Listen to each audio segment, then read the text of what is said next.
గుండు మల్లి అర్ధ రూపాయి నువ్వు కొరికి ఇస్తే దాని విలువ ₹1,00,000.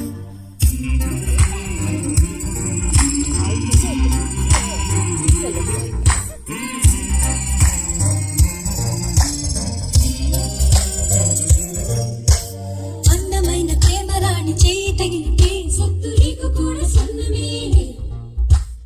అందమైన ప్రేమరాణి లేత బొక్కపై చిన్న ముడిమ కూడా ముఖ్యమే. చెమట నీరే మంచి గంధం మోర చూపే మోక్ష మార్గం